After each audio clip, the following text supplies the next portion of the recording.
Muy bien. Vamos a avisar a los alumnos que ya estamos aquí. Querido Gustavo, ¿cómo estás? Buen día, querido doctor. Buen día. Estoy en recreo de mi otra clase. Ah, mira, está muy bien eso. Sí. Pues nada. Querido Roberto. Profesor, ¿cómo está? Buen día. Bien. ¿No? ¿Han tomado café? Gracias para saludarlo. No, recién voy a hacer un tecito ahorita, doctor. Ah, bueno. Un tecito. Está muy bien. ¿Y usted, doctor? ¿Ya tomó un refresquito? ¿Cómo está el clima por España? Ahora está caliente. Ahora está caliente ya, porque ya vamos de cara al verano y la verdad está bastante caliente. Pero muy bien, ¿eh? Estamos muy bien. Acá hace frío. Es una maravilla. Acá está fríísimo. Ah, ¿está de frío, sí? Sí, está frío. Ha llegado el surcito. Ah, mira. Pero frío ahí, ¿cuánto es? Frío ahí tampoco es mucho, ¿no? Porque frío son 3-4 grados. Por ahí no creo que llegue a esa temperatura. Quita 16 grados está, doctor. Ahora, eso no es nada. Eso es una chompita, un tal, y ya está, vale, y afuera. Lo que pasa es que Santa Cruz, usted, doctor, que ha venido varias veces a impartir clases en la escuela de posgrado, Sí, nosotros estamos medio acostumbraditos al calor, digamos, ¿no? sí, Por no eso es es que casi no me gusta viajar a La Paz, porque allá es bien frío. Bueno. Sí, sí, sí. Es un frío húmedo acá en Santa Cruz. Sí, claro, sí, es que es mucha humedad la que hay. Yo cuando voy a Santa Cruz es como llegar y como llegar a un lugar tropical donde dices, a ver, ¿dónde está la playa? Como que huele a playa, ¿no? Pero claro, no hay playa. Y llegas allí y el ambiente es como de playa, las casas, las palmeras, la vegetación, ¿no? El Un clima. ambiente como el río Piraí acá. La doctora María Elena, sí, la doctora María Elena ha levantado la mano. A ver qué nos quiere decir. Querido doctor Rubén, aprovecho la oportunidad. Le mandé a su privado ahí interno, de su WhatsApp, para que coordinemos si gusta después de las clases, el tema de lo que le hice mención ahí de derecho penal. Ah, bueno, lo vemos, claro que sí, ningún problema, claro que sí. Bueno, pues yo creo que podemos ir empezando, ya estamos. Ah, querida María Elena, ¿cómo estás? Ay, ¿cómo estás, querido Rubén? Yo estaba hablando con ustedes y había estado con el micrófono silenciado. Gracias. Sí. Bueno, y les decía que aquí los andinos también estamos en nuestro hábitat natural de frío. Bueno, somos un clima intermedio, ¿no? Pero igual está bastante frío. El mejor clima es el de Cochabamba, ¿no? Sí, sí, es una maravilla. Primaveral, permanentemente, ¿verdad? Sí, sí, Yo verdad. llevo años y medio en Cochabamba y era full, digamos, ¿no? Era bien, excelente. Claro. Y su gente es muy cariñosa también en Cochabamba, son muy amables. Me gustaba ir a comer los corazoncitos de, comer los pacumulitos de corazón, lindísimo con arroz, ¿cómo era? Con ají de maní. Habrá que ir para allá. Bueno. Así es. Bueno, y Bueno. como pasa, nos debes todo un tour por Bolivia, ¿no, querido Rubén? Claro, no, fantástico. Yo, Como el Salar de Uyuni, la Reserva Eduardo Avaroa. Hay un montón por conocer. Cuando venga a Santa Cruz, doctor, acá hay un lugar de un compañero de la maestría, el doctor Pizarro, tiene su, dice, no, ahí su, como una quinta, un restaurante, La Fortuna, dice. Y yo le pregunté si era porque era millonario o por qué era, decía, ¿no? Lo que pasa es que si no le ponía ese nombre, mi mujer me iba a dar huasca, y entonces tuve que hacerle caso nomás. Y allá, digamos, nos gustaría llevarlo porque acá hay toda clase de comida que se consume en Santa Cruz, digamos, ¿no? Entonces ya sabe el doctor Pizarro ahí que tiene que llevarnos para allá todos, digamos, ¿no? Ya está comprometido. Ahí fueron con la doctora Kauman, ¿no es cierto? Sí, decimos que hubiera un caballo, no quería, le cuento, usted viera la pobre, la hemos hecho sufrir. La hemos hecho sufrir. Y entonces ya sabe el doctor Martínez, cuando venga por acá lo vamos a llevar a pasear para allá, para que se distraiga un poco ya. Claro que sí, claro que sí. Cuéntame algo, salir de aquí. Muchas gracias, profesor. No, gracias a vosotros. Vamos a continuar. Sí, ya estamos casi todos. Hay 113. Yo creo que podemos empezar, querido Rubén. Vale, pues perfecto. Pues vamos para allá. Bien. Una vez ya hemos visto la parte conceptual de la interpretación y hemos visto las diferencias entre la interpretación en abstracto, en concreto, a ver, esto es. Y hemos visto cuáles son los elementos, digamos, característicos para entender el concepto de interpretación.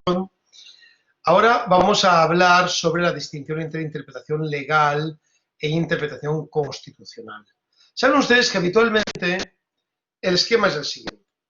Solemos denominar interpretación jurídica a la categoría, ¿no? En interpretación jurídica se trataría del acto de interpretar la ley en su categoría. Y la interpretación jurídica tendría dos grandes subconjuntos, que es la interpretación legal, que tiene que ver con las técnicas para interpretar la ley en el sentido estricto de la ley, es decir, sometida a la Constitución, y la interpretación constitucional basada en las técnicas para interpretar exclusivamente la Constitución. Desde ese punto de vista, la mayor parte de los autores, por no decir casi todos los autores, es decir, pues todos, Peter Heberle, toda la escuela alemana, la escuela latinoamericana prácticamente toda también, diferencian entre interpretación legal e interpretación constitucional. Y lo que plantean es que la interpretación legal tiene una serie de condicionantes distintos de la interpretación constitucional. Ricardo Guastini nos dice que no. Nos dice que la interpretación legal es muy diferente, interpretación legal e interpretación constitucional es lo mismo. Y que cuando hablamos de interpretación legal estamos realizando una función relacionada con los dos elementos, tanto interpretar la ley como interpretar la Constitución. Desde ese punto de vista, como les pondré ahora en la pizarra,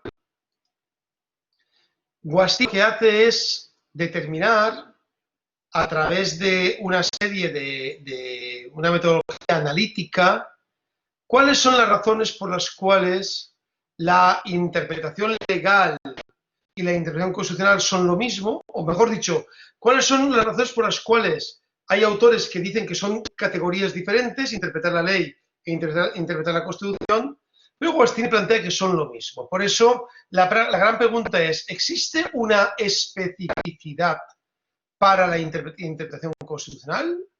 ¿O interpretación constitucional e interpretación legal son lo mismo? ¿Ven? Ahí lo tienen. Como les he comentado, la mayor parte de los autores, pues es esto, Peter Heberle, Pietro Sanchis, Pache, Gustavo Zagrebelsky, Ernst Beckenferde, todos ellos plantean que la interpretación legal es una cosa y la interpretación constitucional es la otra. Guastini es el que nos va a defender que estamos hablando de la misma interpretación. Por ejemplo, la mayor parte de los autores dicen que la interpretación constitucional es diferente a la legal porque en la interpretación constitucional se interpreta la materia constitucional, que son las leyes, la Constitución, y las leyes que directamente desarrollan la Constitución, ¿no? Lo que solemos llamar materia constitucional. Guastini dice, bueno, vamos a ver, en primer lugar, no sabemos muy bien qué es esto que ustedes llaman materia constitucional, porque ninguna constitución agota toda la materia en la propia Constitución y además muchas leyes legislan sobre más cosas que la materia constitucional. Por tanto, no sabemos muy bien qué es la materia constitucional a la que se refieren, por ejemplo, la escuela francesa. Pero incluso si supiéramos qué es la materia constitucional, incluso si tuviéramos claro que la ley, que la Constitución y las leyes, y algunas leyes, argumentan esa materia, y sirven para interpretar, porque son materia constitucional, aunque eso tuviéramos claro que requerirían, la Constitución y las leyes requerirían de instrumentos propios, en el fondo, lo cierto es que no se argumenta por qué la materia constitucional necesita de técnicas específicas al resto del derecho. No se argumenta. ¿Por qué? Entonces, se da por supuesto, la mayor parte de los autores lo dan por supuesto, pero no lo argumentan. De tal forma que Guastini dice que no hay ninguna razón por la cual entender que existe una diferencia entre materia constitucional, o sea, entre especificidad de la interpretación constitucional por la materia constitucional o respecto a otro tipo de leyes, porque no hay argumentos al respecto. La segunda razón por la cual podría haber una especificidad de la interpretación constitucional y la interpretación legal es respecto a la especificidad por el contenido normativo. La mayor parte de los autores dicen que la Constitución no está formada, o sea, no tiene un contenido normativo igual que el resto de las leyes, porque la Constitución está formada sobre todo por principios y contiene muy pocas reglas, mientras que las leyes son reglamentarias. Es decir, la Constitución sería principista y la ley sería reglamentaria.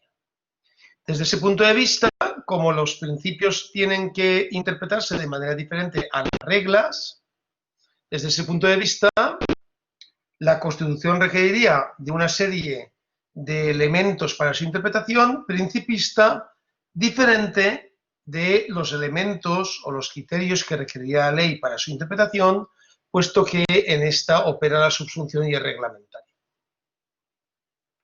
Guastini dice que esto es una barbaridad, porque no es cierto que la Constitución esté conformada solo por principios.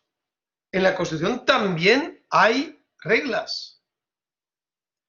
Si leemos el Código Civil o el Código Penal, vemos por el contrario que no solo hay reglas, sino que también hay principios.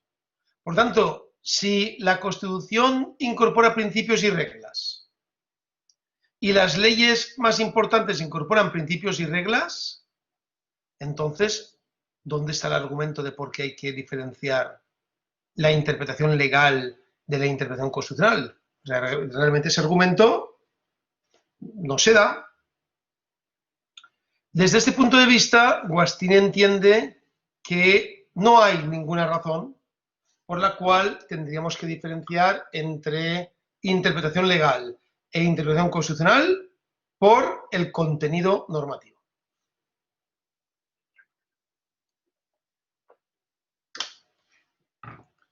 El tercer elemento que plantea Guastini son las relaciones políticas. Alguna parte de los autores, ahí Zagrebelsky, por ejemplo, lo que dice es que la Constitución tiene que interpretarse de manera diferente a la ley por la especificidad constitucional de las relaciones políticas. Es decir, la Constitución prevé como una serie de relaciones políticas cambiantes y como son cambiantes necesitan de un método que pueda adaptarlas a la realidad rápidamente. Es decir, que haya un método que ayude a la adaptación rápida de las relaciones políticas en el marco de la realidad. Aquí tenemos el fundamento de lo que llamamos la interpretación dinámica o la interpretación, la interpretación evolutiva, ¿no? O la tesis del árbol vivo. Recuerden que la tesis del árbol vivo lo que plantea es que la Constitución es como un tronco y de ese tronco salen ramas y en las ramas algunas salen hojas, otras no salen hojas, unas crecen de un lado, otras de otro. Por lo tanto, si la Constitución es un árbol vivo, tiene que interpretarse de manera diferente de acuerdo con el momento en el que está viviendo ese árbol. Es el concepto de interpretación dinámica, ¿no? Tesis del árbol vivo. Lo que plantea Guastini es que esta tesis no puede ser real, porque las relaciones políticas no son una materia exclusiva de regulación por parte de la Constitución, sino que hay muchas leyes que incorporan relaciones políticas, ¿no? Pensemos, por ejemplo, en una ley de partidos políticos. Pensemos, por ejemplo, en una ley de participación. Pensemos, por ejemplo, en una ley de garantía de ejercicio de los derechos. Una ley de partidos políticos, una ley de participación, una ley de ejercicio de los derechos estarían regulando relaciones políticas. Por tanto, no es exclusivo de la Constitución la regulación de las relaciones políticas. Pero además, en la Constitución no todos los elementos de la Constitución son relaciones políticas. Entonces, ¿qué me estás diciendo? ¿Que solo tenemos que aplicar la interpretación constitucional en aquella parte de la Constitución que establece la regulación de relaciones políticas? ¿Y en el resto tiene que ser legal? O sea, realmente es un sinsentido, ¿no? No tiene ningún tipo de lógica.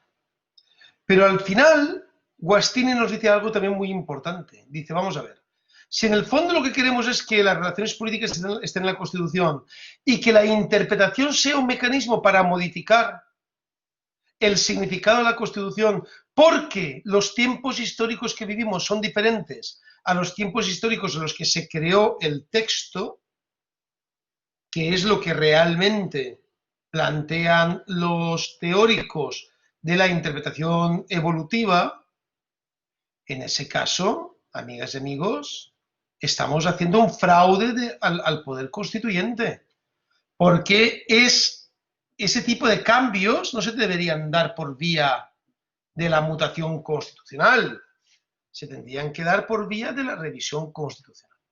Es decir, se tendrían que dar por la vía de la reforma de la Constitución.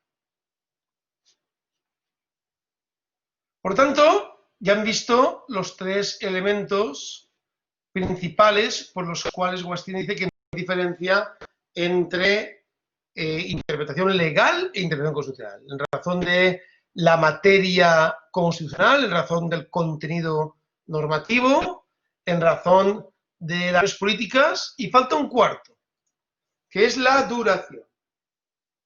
Dice Guastini, perdón, dicen la mayor parte de los autores que trabajan en interpretación constitucional. Dicen estos autores, la Constitución requiere de mecanismos de interpretación particulares porque está pensada para durar más tiempo que las leyes. Una ley puede durar un año, 2 años, 3 años, la Constitución tiene que durar mucho más tiempo. Porque como establece la organización de los poderes públicos, esta organización tiene que ser una organización estable, y como la Constitución además determina las necesidades de la sociedad, pues entonces tenemos que tener una Constitución que dure más tiempo. Y eso requiere unos criterios interpretativos que duren más tiempo. Lógicamente, esto Guastini también dice, no, aquí esto no nos sirve para nada, porque algunas constituciones es verdad que duran, por ejemplo la norteamericana ha durado mucho tiempo, pero ojo, con muchas reformas. Pero esto no ocurre siempre así. Por ejemplo, en Francia tenemos la Constitución de 1791, la Constitución de 1793, la Constitución de 1795, la Constitución napoleónica de 1801, la de 1805, 1806. O sea, tenemos 8 constituciones en 10 años. Como ven, ahí no han durado nada las constituciones.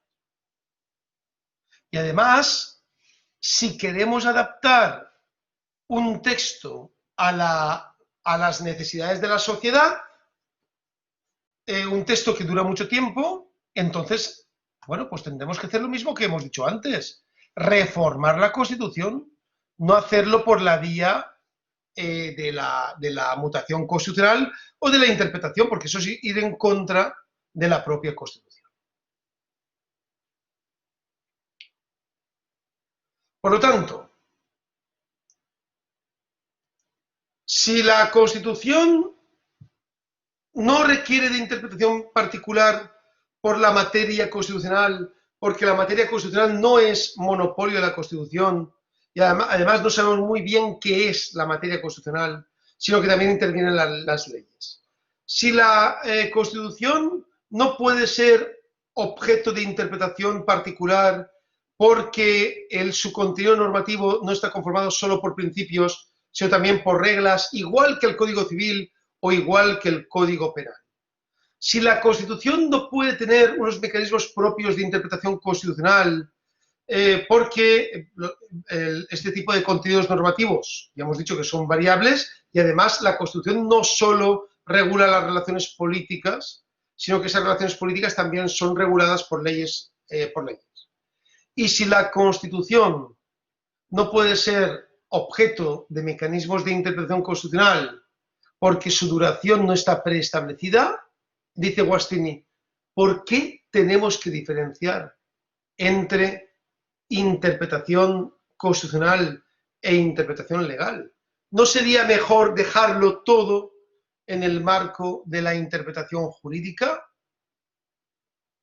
Por lo tanto, Guastini niega que haya una distinción entre interpretación legal e interpretación constitucional.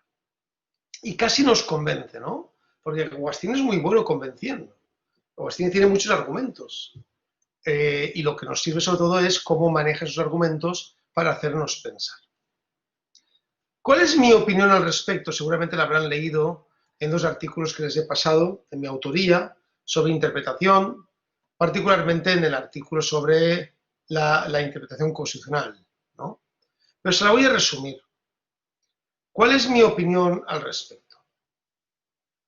Que viene a ser lo siguiente. ¿Tiene razón Guastini? Yo creo que Guastini no tiene razón y que sí que hay diferencia entre interpretación constitucional e interpretación legal. Y lo creo basándome no en los 4 elementos que él ha comentado, la materia constitucional, la duración, el contenido normativo, las relaciones políticas, sino en 2 elementos que tienen que ver con la naturaleza del objeto que se interpreta y del juez que interpreta. Es decir, con la naturaleza de lo que se interpreta y con el juez que interpreta, el órgano que interpreta.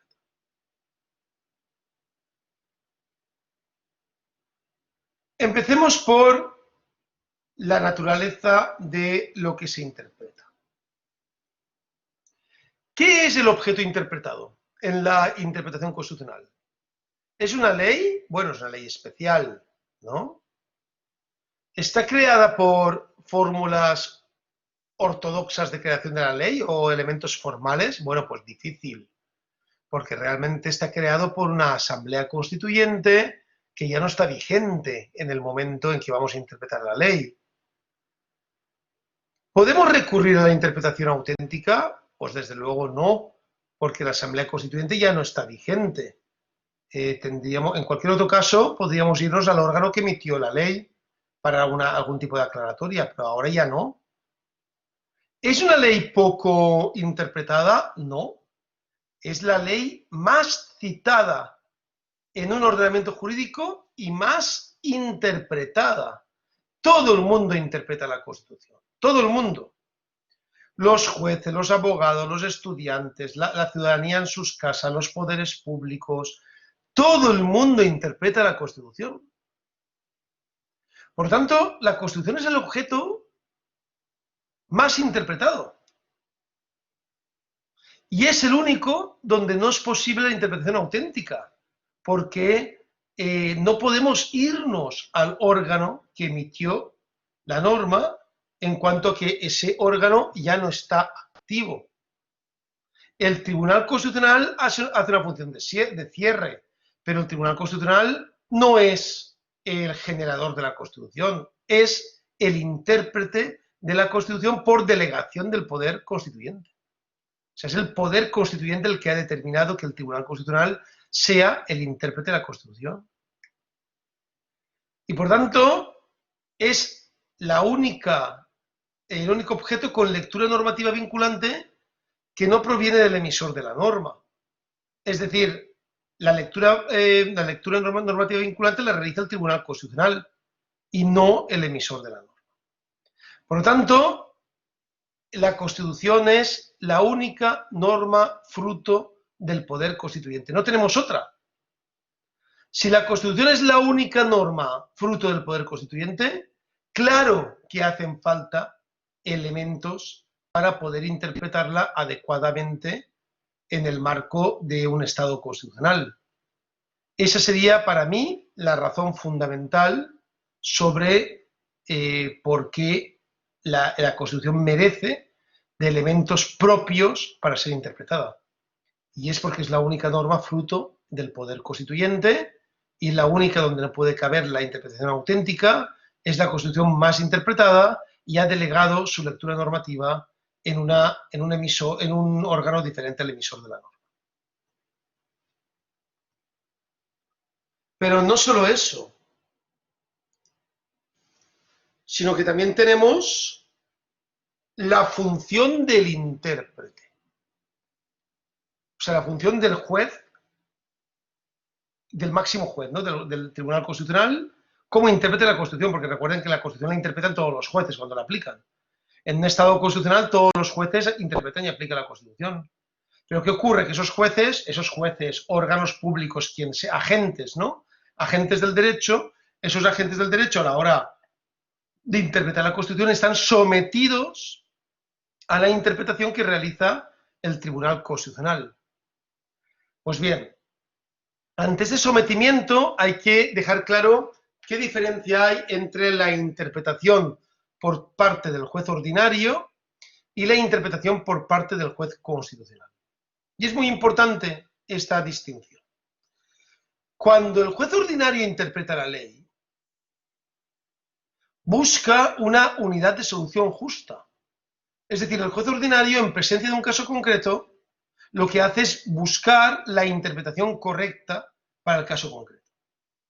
Por eso, en el caso de la interpretación de la ley por parte del juez ordinario, o incluso de la interpretación de la Constitución por parte del juez ordinario, que se haría mediante fórmulas de interpretación legal, el juez ordinario busca una unidad de solución justa. El juez constitucional no. El juez constitucional no busca una unidad de solución justa porque no aplica la Constitución, la interpretación de la Constitución concreta, sino que el juez constitucional lo que busca es decirnos si la ley es o no es constitucional. Por lo tanto, el juez constitucional no busca una única solución, sino que determina qué soluciones son tolerables en el marco de la Constitución y qué soluciones no son tolerables en el marco de la Constitución. Es decir, lo que nos dice el Tribunal Constitucional es qué lecturas normativas de la ley son constitucionales y qué lecturas normativas de la ley no son constitucionales. Desde este punto de vista, como se podrán imaginar, existe una diferencia enorme entre interpretar la ley e interpretar la Constitución. Cuando interpretamos la ley buscamos una unidad de solución justa para el caso concreto y el juez busca la mejor solución posible. Cuando interpretamos la Constitución, el juez no busca la mejor solución posible o la única solución, sino que busca las interpretaciones tolerables y determina las interpretaciones intolerables, es decir, que no pueden entrar en el marco de la interpretación constitucional.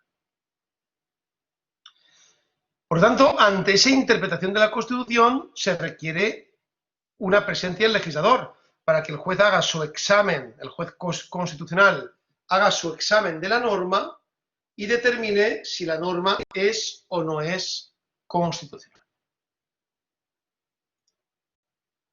Aquí lo tienen claramente. En el sistema difuso, donde no hay tribunal constitucional, piensan, por ejemplo, su caso antes del tribunal constitucional, o el caso norteamericano, o el caso mexicano, o el caso argentino, el juez ordinario actúa como juez constitucional porque se confunde la función de intérprete constitucional con intérprete legal. Al no haber un máximo intérprete constitucional diferente del máximo intérprete legal, se confunden las dos funciones y la Corte Suprema, en los sistemas de control difuso, es la máxima instancia tanto en el marco de la interpretación legal como en el marco de la interpretación constitucional. En el caso de los sistemas de control concentrado, como es el caso boliviano, esto no es así. En los sistemas de control concentrado, puesto que se diferencia el juez ordinario del juez constitucional, ojo, el juez ordinario entendido formalmente, porque ya les he dicho varias veces que en un Estado constitucional los jueces ordinarios son jueces materialmente constitucionales. Aquí cuando hablo de juez constitucional me refiero al juez formalmente constitucional, es decir, a los magistrados del Tribunal Constitucional. Desde ese punto de vista, en los sistemas de control concentrado, el juez ordinario interpreta la ley y, por tanto, aplica los mecanismos de interpretación legal. Mientras que el juez constitucional interpreta la Constitución y, por tanto, aplica los mecanismos de interpretación constitucional. En definitiva, yo creo que Guastini no tiene razón por las dos razones que les he comentado. En primer lugar, la Constitución no es cualquier norma. La Constitución es la norma más interpretada del ordenamiento jurídico, es la única norma que proviene de una asamblea constituyente y, por tanto, la única norma a la que no podemos apelar a la interpretación auténtica.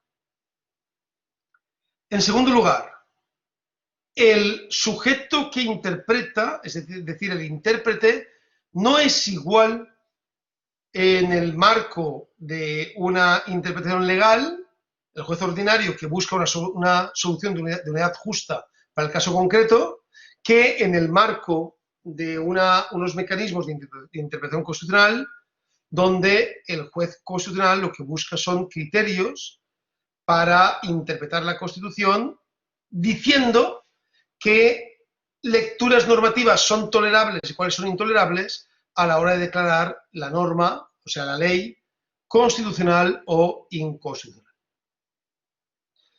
Ya les comenté que este era un elemento un poco más teórico y que íbamos a profundizar en ámbitos un poco más complejos, pero como tienen toda la formación que hemos desarrollado durante todos estos días, estoy convencido que tendrán, que habrán seguido el hilo de la explicación y si no han seguido el hilo, ahora es el momento para comentar. Así que si tienen alguna pregunta o alguna cuestión sobre la diferencia entre interpretación legal e interpretación constitucional, yo creo que la pueden decir ahora.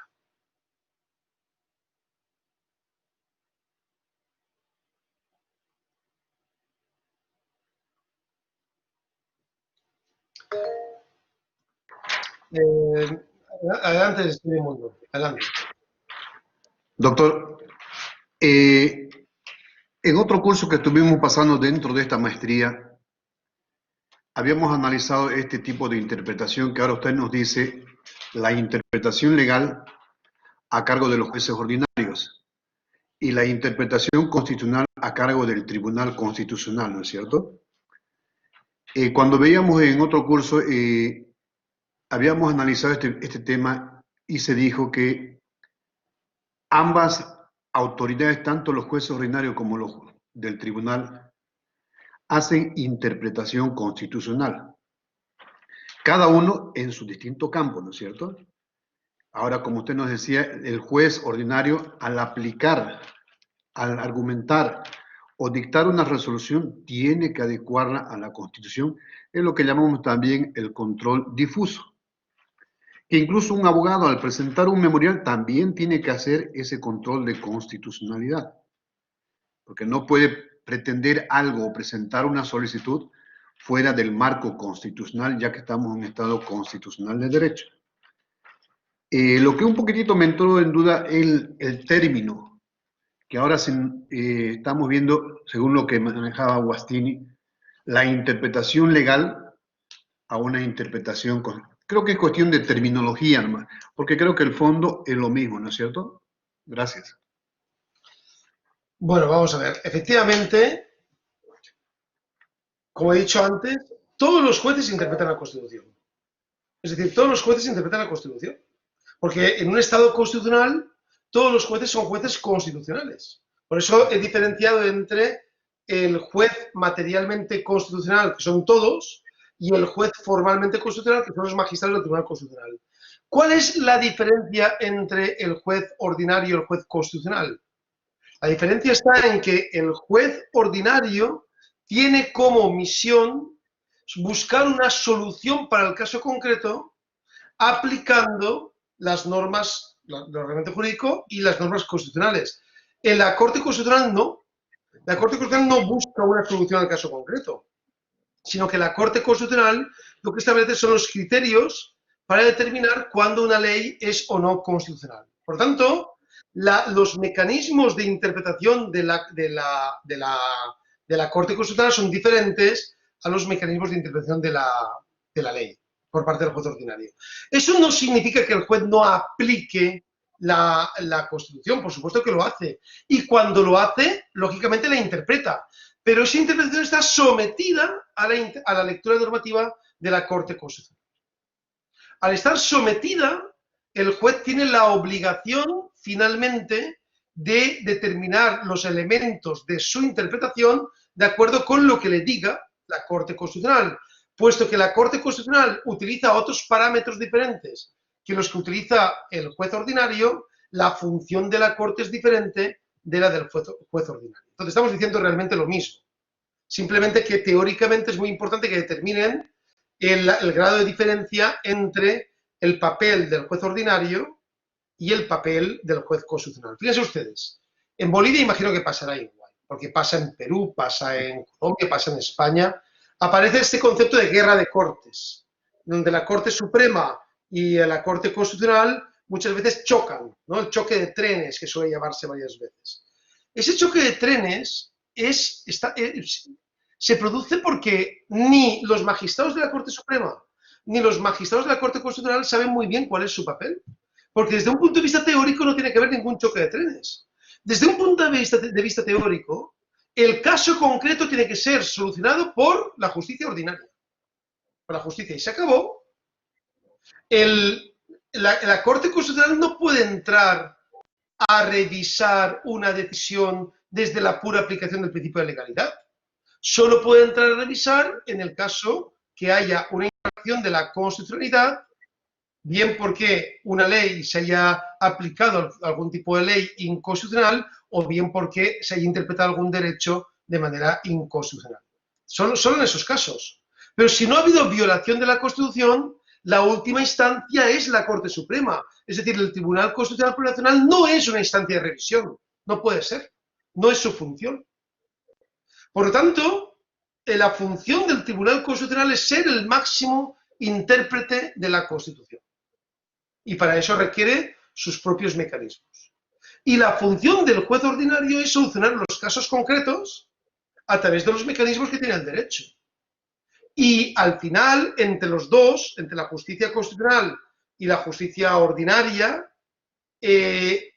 no hay relación de sumisión, sino hay relación de diferencia de competencia. Es decir, no hay una jerarquía. No es que el Tribunal Constitucional esté por encima de la Corte Suprema, sino que hay diferencia competencial. La Corte Suprema tiene una serie de competencias, fundamentalmente ser la máxima, la Corte Constitucional tiene una serie de competencias, fundamentalmente ser el máximo intérprete de la Constitución, mientras que la Corte Suprema tiene una serie de competencias que es solucionar los casos concretos con la aplicación del derecho. Desde ese punto de vista no debería haber confusión entre los papeles de la Corte Suprema y la Corte Constitucional. Pero todos interpretan la Constitución, por supuesto que sí. Así que no hay contradicción con lo que vieron en el módulo correspondiente. Sí, Muchas gracias. exactamente. Doctor. Gracias, Muchas doctor. gracias. Doctor Ceibal, por favor. Buen día, profesor. Buen día a todos los colegas. Como siempre, es un privilegio estar frente a usted, profesor. Entiendo de que la interpretación constitucional es una interpretación de principios y la interpretación legal es una interpretación de reglas que hace el juez sobre casos concretos, basados justamente en normas específicas, en la búsqueda de solución de un caso concreto, como decía. Ahora mi pregunta, profesor, va en un acto jurídico como el que se ponía más antes de relieve, que era el caso de la compra-venta de un inmueble, que da usted como ejemplo, la señor Rivero, que podría verse como un acto encubierto de una donación u otro, ¿ya? Esos son actos de carácter, si se quiere, subjetivo, basados en reglas específicas, que es la regla del derecho civil, que no necesitaría, de mi punto de vista, ninguna interpretación. No sé si me equivoco en esa percepción, profesor. Vamos a ver, en primer lugar, respecto a la división entre principios y reglas, no es exactamente así. Justamente lo que hemos comentado es que la interpretación, o sea, la Constitución incorpora tanto principios como reglas. Por lo tanto, si incorpora tanto principios como reglas, la interpretación constitucional tiene que ser una interpretación que se base tanto en la necesidad de interpretar principios como reglas. Es decir, en el hecho que cuando creamos todo el baluarte argumentativo de la interpretación constitucional, incorporamos tanto principios como reglas. Entonces, eso creo que quede claro. La interpretación de la Constitución no está relacionada con que la Constitución sea solo principista, porque de hecho la Constitución ya es reglamentaria también. Es muy reglamentaria y, como hemos comentado antes, los códigos o las leyes también incorporan valores y principios. Incluso, dice Guastini, si una ley fuera tan reglamentaria que no incorporara ningún tipo de principio, su ratio legis, es decir, el objeto de la ley, ya sería un principio. ¿Bien? Entonces, respecto a esa pregunta, que quede claro, doctor Ceibal, esa cuestión. Y la segunda parte de la pregunta no la recuerdo. ¿Me la puede recordar, por favor? Doctor Ceibal. Sí, profesor. Le decía que, haciendo referencia, por ejemplo, al acto jurídico de compra-venta de un inmueble en la señor Rivero que decía usted, ya, desde mi punto de vista ese es un acto jurídico de carácter subjetivo, de particulares, ¿ya? Que se aplican las reglas del procedimiento civil y ahí no habría lugar, digamos, a establecer ningún tipo de interpretación de carácter reglamentario. No, pero dése ustedes cuenta que justamente yo lo puse para que vean que la interpretación puede ser diferente. Es decir, si no hay una regla que nos diga la cantidad exacta, un juez puede determinar que 80.000 euros es una donación encubierta y otro juez puede determinar que 80.000 euros es una compraventa real. Desde ese punto de vista, como ve, ahí hay un elemento, ahí hay un intervalo de decisión libre del juez o de capacidad del juez para tomar decisiones, que ahora veremos en Hard and Working cómo se solucionan. Pero lo cierto es que hay un intervalo un intervalo de apertura para poder decidir una cosa u otra. Y eso depende de la interpretación, lógicamente. Muchas gracias. Comenta Juan José que otra diferencia entre ambas interpretaciones es también el efecto. En el caso de la interpretación del juez ordinario, el efecto es solo para el caso concreto, en cambio, en el Tribunal Constitucional el efecto es erga omnes. Efectivamente, esa puede ser una razón interesante, pero recuerden siempre que en el caso de sentencias que crean jurisprudencia, por ejemplo, las sentencias de las Cortes Supremas, también tienen efectos erga omnes. Entonces, no habría una diferencia en la naturaleza. Es verdad que no todas las sentencias de la justicia ordinaria cuentan con efectos erga omnes, pero la creación de jurisprudencia, el asentamiento del precedente, sí se tiene en el marco de la Corte Suprema, en el caso español del Tribunal Supremo, y por tanto también tendría efectos erga omnes. Pero me parece muy interesante su planteamiento. Bien. más dudas que tengamos sobre la diferencia entre interpretación legal e interpretación constitucional, más preguntas que tengan. Profesor, una consultita. Adelante. Eliseo Yucra. Bueno, tengo claro ya que la Constitución es principista y reglamentaria, ¿no es cierto? Pero, y las leyes también son principistas y reglamentarias. Yo creo que sí, ¿no? Absolutamente. Sí, Absolutamente. Es decir, cualquier código, cualquier gran código tiene elementos valorativos. Principios. Que son, sí, lo que llamamos principios, ¿no? Porque recuerden que ya hicimos una distinción entre valores y principios. Y, o sea, cualquier gran código tiene normas estructuradas como principios. Eso sería técnicamente como habría que decirlo, ¿no? Por ejemplo, cuando el código penal está, incluso algunos de ellos tácitos, ¿eh? El código penal está condenando el fallecimiento de una persona, el asesinato, está lógicamente haciendo alusión al valor vida, que puede no decirlo el Código Penal, y puede decirlo. Tanto lo diga como no, tanto si es expreso como tácito, el principio vida está incorporado en el Código Penal. O cuando el Código Civil establece mecanismos de protección de la propiedad, lógicamente está incorporando el principio de protección de la propiedad, del derecho a la propiedad. Es decir, cualquier tipo de ley siempre tiene expresa o tácitamente principios. Por lo tanto, nunca podemos aplicar solo una interpretación reglamentaria a las leyes. Tenemos también que aplicar la interpretación principista. Muy bien, gracias, profe. Gracias a usted. Bien, pues vamos a continuar. ¿Esto qué nos implica finalmente?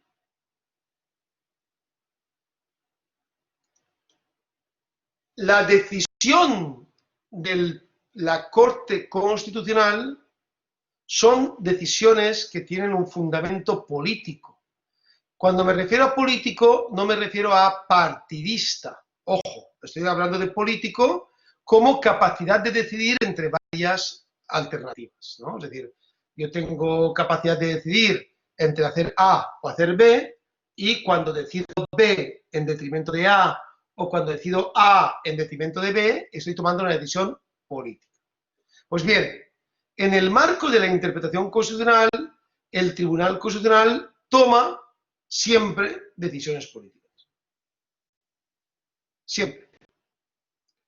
Porque, y aquí ya voy a pensar circularmente en el marco de lo que hemos comentado, las tesis de Guastini, porque cualquier tipo de interpretación que surja duda, es decir, cualquier tipo de interpretación que llegue al Tribunal Constitucional, si no hay duda no llega al Tribunal Constitucional, lógicamente. Cuando se llega al Tribunal Constitucional es porque hay duda. De hecho, si no hay duda, ni siquiera se aplica el derecho se aplica cuando en un hecho hay duda.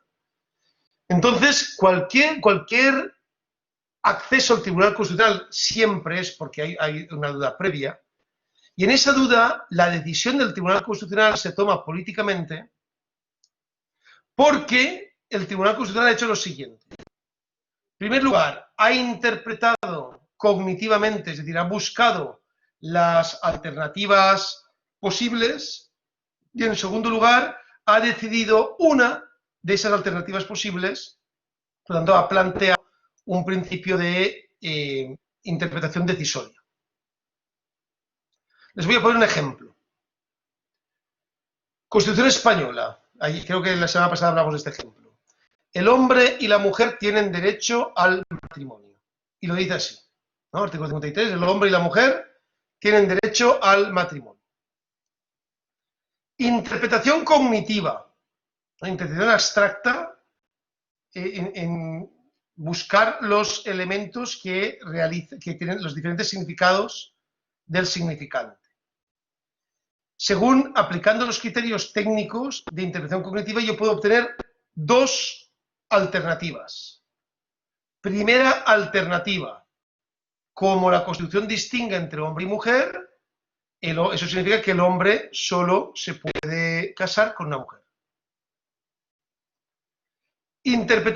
Y segunda interpretación, segunda alternativa, puesto que la Constitución no prohíbe y habla simplemente de que el hombre y la mujer tienen derecho al matrimonio, entonces el hombre y la mujer son todos, el hombre y la mujer, y por tanto el hombre se puede casar con quien quiera y la mujer se puede casar con quien quiera.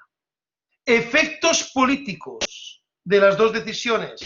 En la primera decisión solo cabría el matrimonio heterosexual, en la segunda decisión cabría el matrimonio igualitario. ¿Ven? Todo eso sin modificar un punto y una coma del artículo de la Constitución. ¿De qué depende la decisión final del juez si los dos criterios son criterios argumentados dentro del marco de la interpretación cognitiva? Ahí es cuando pasamos de la interpretación cognitiva a la interpretación decisoria.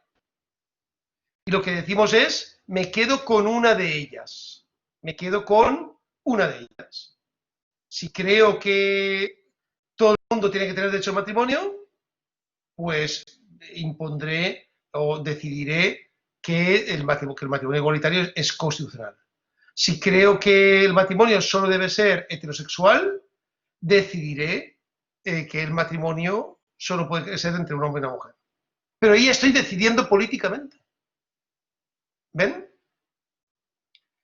Desde ese punto de vista, es como yo les comentaba anteayer, quiero recordar, que los tribunales constitucionales, que son los máximos intérpretes de la Constitución, sí tienen que tener un origen político, como decía el propio Kelsen, porque si no lo tuvieran, estaríamos dejando las decisiones políticas que afectan a toda la sociedad, con consecuencias políticas y económicas, estaríamos dejándolo en manos de personas no legitimadas democráticamente.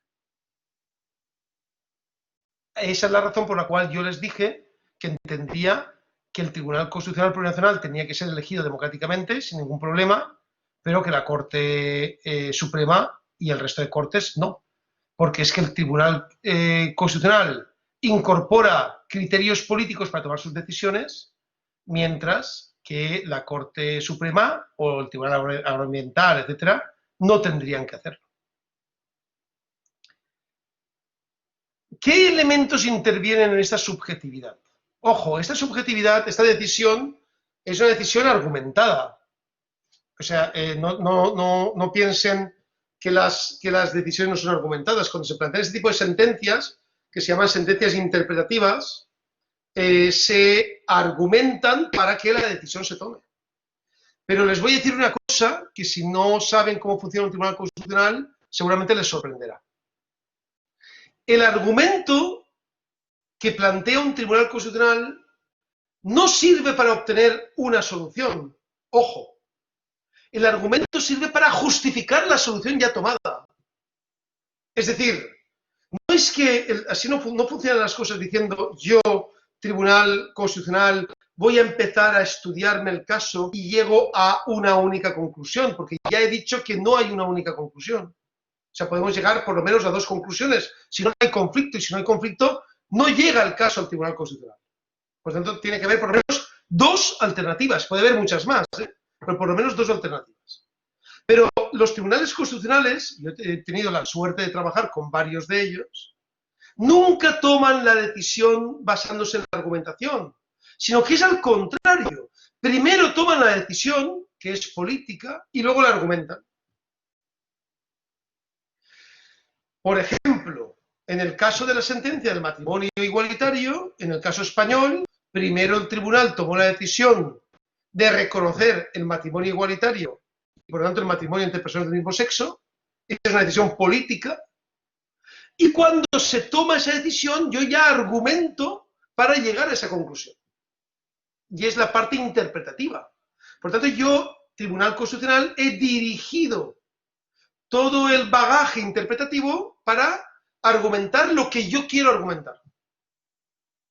Exactamente igual que pasó con la sentencia de la reelección. O sea, todos nosotros sabemos que la sentencia sobre la reelección no es la conclusión de la argumentación, sino que es una decisión política que se coloca sobre la mesa, se toma la decisión política y luego se dice, argumentenlo, ya verán ustedes cómo lo hacen. Y de ahí todo el Frankenstein de sentencia que va argumentando con cosas locas, citando a Otto Bajov, citando a una locura de sentencia, para llegar a esa conclusión. Pero es que, fíjense ustedes, tengan ustedes en cuenta lo siguiente que les voy a decir, porque esto es muy importante.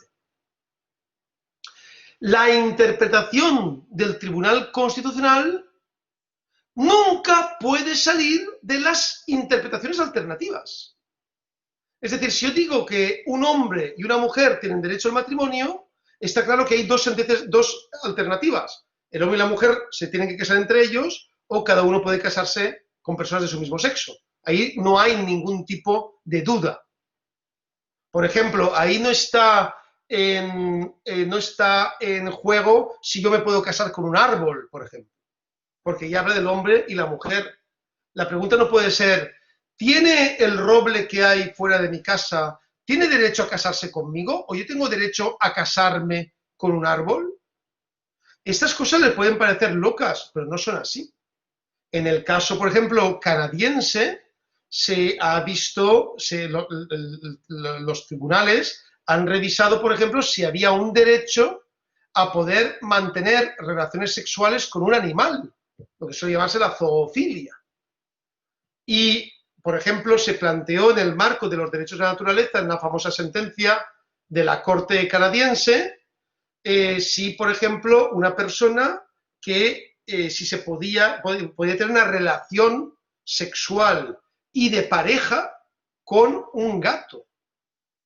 Y al final la Corte canadiense determinó en una famosa sentencia que podía haber relaciones sexuales entre animales, relaciones sexuales afectivos sexuales, pues muchas veces simplemente el cariño, ¿no? O el tacto, siempre y cuando no hubiera penetración en el animal, ¿no? Guardando de esa forma la dignidad del animal y los derechos de la naturaleza. Por eso, ¿qué quiero decir? Que cuando la Constitución, esas cosas se están debatiendo en el mundo, ¿eh? No crean que son cosas locas, es decir, estamos hablando de sentencias de países muy avanzados, como el caso de Canadá o el caso de Suiza con la muerte, ¿no? Que ahora, si quieren, pero les pongo el ejemplo de la muerte, que es muy interesante. Pero bueno, lo que les decía es, cuando una norma constitucional, aplicando los criterios interpretativos, nos da diferentes alternativas, tenemos que el Tribunal Constitucional tiene que elegir entre una de ellas. Pero no puede elegir en contra del propio intervalo, el propio margen que deja la Constitución. Yo si digo que un hombre y una mujer tienen derecho al matrimonio, puedo entender que hay un margen de decisión, que es si una persona se tiene que casar con una mujer, un hombre con una mujer, o una mujer con una mujer se puede casar. Pero como decía, ahí no está en juego si alguien se puede casar con un árbol. Pero cuando se está atentando contra el intervalo de acción a la interpretación constitucional, para romper con lo que dice la propia Constitución y crear otro tipo de norma diferente, eso que decía Guastini, un acto de interpretación normativa, ahí estamos ante una sentencia ilegítima. Y ese es el caso que pasó con la famosa sentencia de la reelección. La sentencia de la reelección nunca podría haber cuestionado que la decisión del pueblo boliviano era no a la reelección. Por tanto, cuando se argumenta todo el empeño para poder justificar una decisión, y esa decisión además es una decisión que rompe la capacidad de interpretación y se convierte en mutación constitucional, muy importante la diferencia entre interpretar la Constitución y mutar la Constitución, cuando hablamos de mutación, cuando cambia el significado de la Constitución, en ese momento la sentencia del Tribunal Constitucional es una sentencia ilegítima. Esa es la razón por la cual muchas sentencias del Tribunal Constitucional son sentencias legítimas, pero son políticas. Pero hay algunas sentencias que son ilegítimas porque son políticas. Espero haberme explicado bien, porque realmente los conceptos son bastante complejos y lo que quiero es que entiendan por qué las decisiones de la Corte Constitucional tienen un componente político a la hora de decidir entre varias alternativas y por qué las decisiones de la Corte Suprema o del resto de los jueces no deberían tener ese carácter político. Imagino que esto les habrá suscitado diferentes preguntas y diferentes cuestiones, así que estoy a su disposición para las preguntas que quieran realizar. Pueden levantar la mano.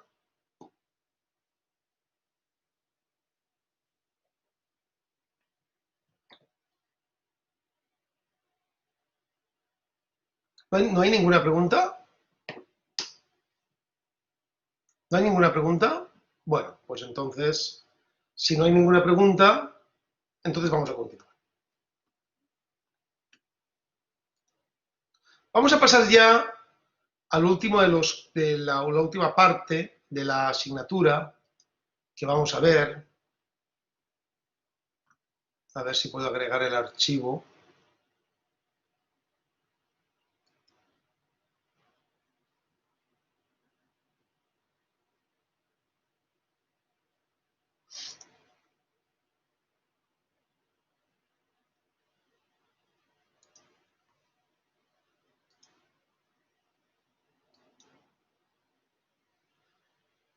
Aquí está. Que es la parte correspondiente a la ideología e interpretación constitucional.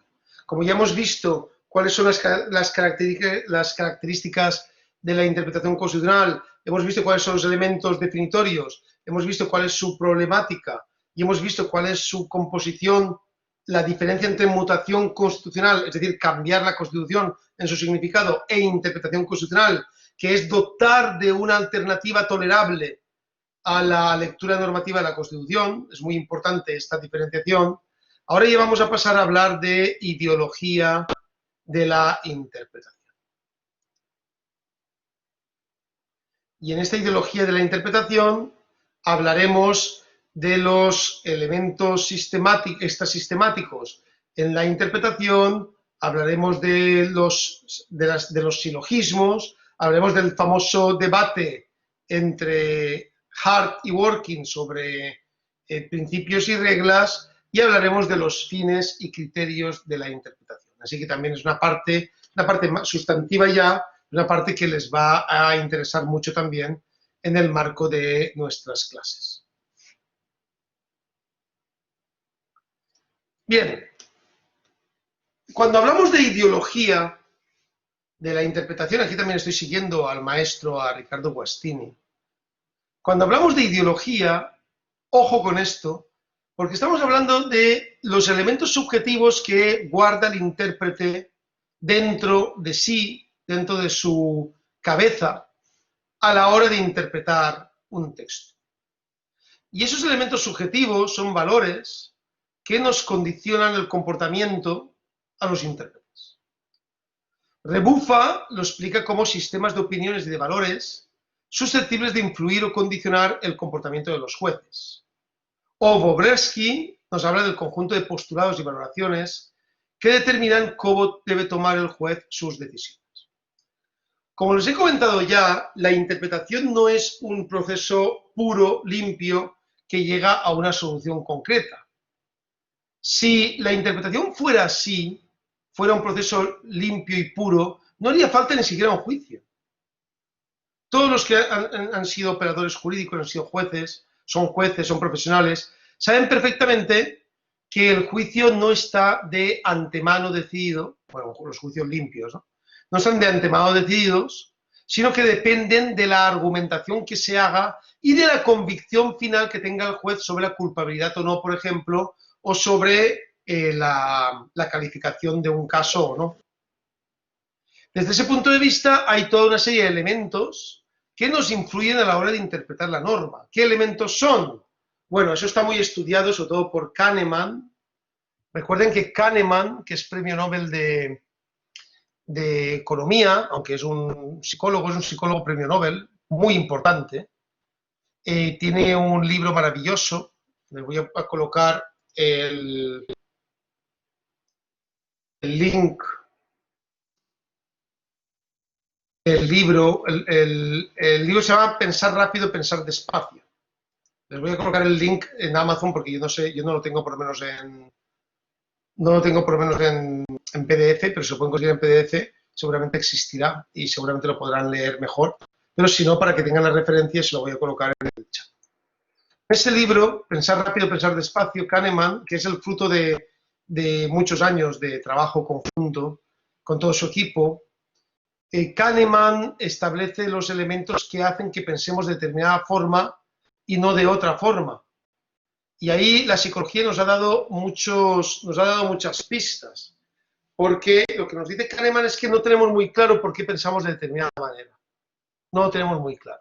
Está claro, apelando a las tesis freudianas, que tiene que ver la formación que hemos recibido de jóvenes, tiene que ver nuestro entorno, tiene que ver elementos subjetivos que pueden tener lugar con traumas personales o con algún tipo de alegría personal.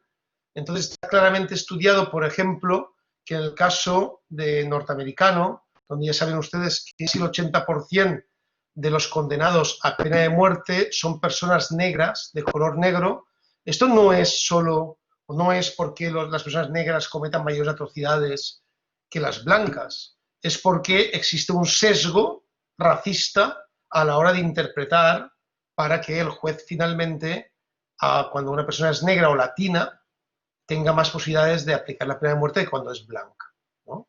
Eso tiene que ver con factores psicológicos que muchas veces no controlamos.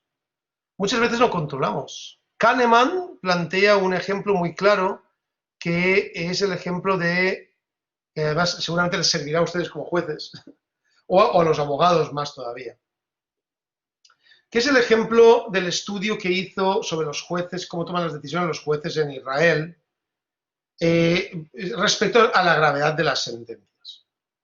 Kahneman estuvo casi 8 años investigando por cómo interpretaban la ley los jueces en Israel, en su país. Él es judío, es israelí, judío, no es israelí. Es diferente, ¿no? Porque judío es una opción religiosa. Kahneman estuvo estudiando y viendo cómo los jueces tomaban sus decisiones y tomando nota de cuándo la tomaban y por qué la tomaban, sin explicarles qué es lo que realmente estaban estudiando. Finalmente, Kahneman llegó a una conclusión impresionante, que ni siquiera que nadie en ese momento realmente lo había estudiado científicamente, lo podíamos intuir, pero nadie lo había comprobado científicamente. Kahneman, premio Nobel, lo comprueba científicamente. Y dice que hay casi el doble de posibilidades de que la sea más grave cuando la decisión se toma antes de almorzar que después de almorzar el juez. Es decir, antes de almorzar el juez está cansado, tiene ganas de comer, tiene hambre, ha sido una mañana muy dura y la decisión que toma seguramente es mucho más grave que si la toma después de cuando ya con el estómago saciado, cuando ya ha bebido, cuando se ha refrescado y cuando ha tomado ya, digamos, ha descansado un poco. Eso el juez no es consciente, porque son procesos internos subjetivos que tienen que ver con la evolución psicológica de nuestras mentes. Por tanto, no siempre interpretamos igual el derecho. Lo interpretamos de acuerdo muchas veces con la contingencia.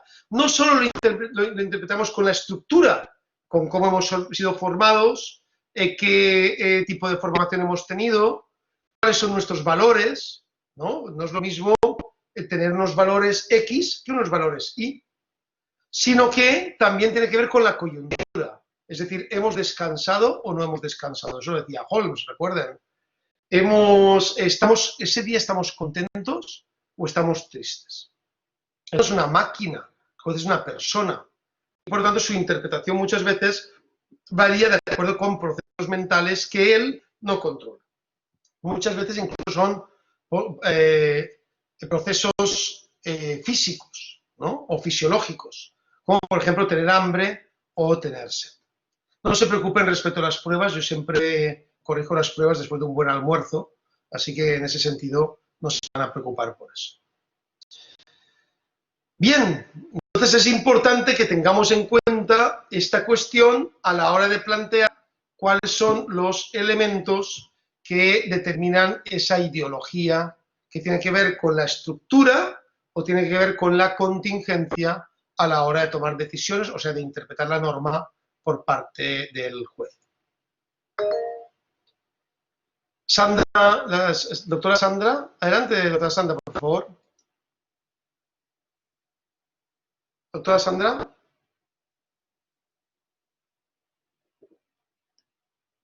La doctora Sandra había levantado la mano, no sé si ha sido un error.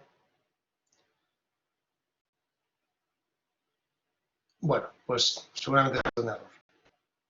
Siguiendo entonces con esta, ya para terminar esta parte y poder pasar a sus preguntas o a sus comentarios, existen diferentes posiciones respecto a esta ideología en la interpretación de la ley.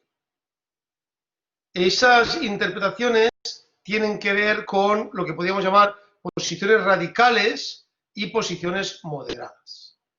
Para las posiciones radicales, las teorías de la ideología de la codificación, las teorías del juez vinculado, para esa, por ejemplo, desde un nivel conservador, para las teorías de la codificación, el juez es, como decía Montesquieu, la boca de la ley. Por tanto, el juez no tiene ningún tipo de capacidad para poder decidir nada fuera de lo que dice la ley, ¿no? Prima el derecho civil. Esas posiciones radicales, hoy en día ya prácticamente nadie las defiende, porque están superadas por los elementos que les he comentado, aunque todavía hay alguna gente loca, todavía hay en todo el mundo, y hay gente que todavía habla de este tipo de ideología de la codificación. Dice que el juez no tiene absolutamente ninguna capacidad de decisión. Eso, lógicamente, ya sabemos que es falso y que el juez tiene capacidad de decisiones. En las posiciones moderadas, después tenemos también otro tipo de posiciones radicales, que es la que se llama la posición sociológica o de la libre decisión judicial, basada en el pensamiento realista holmesiano, en Holmes, en los años 20-30 de Estados Unidos, y basada ahora mismo en algún tipo de autores que trabajan sobre todo en el marco sociológico. Para ellos no existe ningún tipo de relación entre el juez y la ley. Por tanto, al no existir ningún tipo de relación entre el juez y la ley, el juez está totalmente desrelacionado con la ley. Es libre para tomar la decisión que quiera sin que haya ninguna relación con la ley. De alguna forma, lo que se llama el neoconstitucionalismo está basada también en este planteamiento, en que el juez tiene que desatarse de la ley para tomar decisiones sin la aplicación de la ley. Por eso los neoconstitucionalistas son radicalmente principistas. Temen las reglas, no le gustan las reglas, porque los principios dan mayor libertad al juez. Por tanto,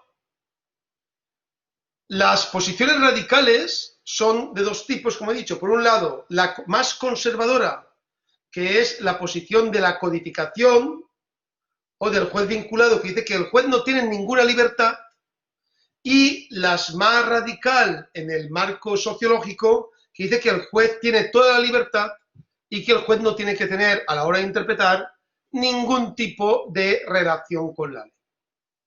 Frente a esto, tenemos lo que se llaman las posiciones moderadas, que son, como se puede imaginar, las que yo me incluyo, donde hay autores como Herbert Hart, que hablaremos mucho de él a partir de ahora, que plantean que por supuesto que hay elementos extrasistemáticos y subjetivos que penetran en nosotros y que nos hacen decidir de una forma o de otra, o nos hacen ver las cosas de una forma o de otra.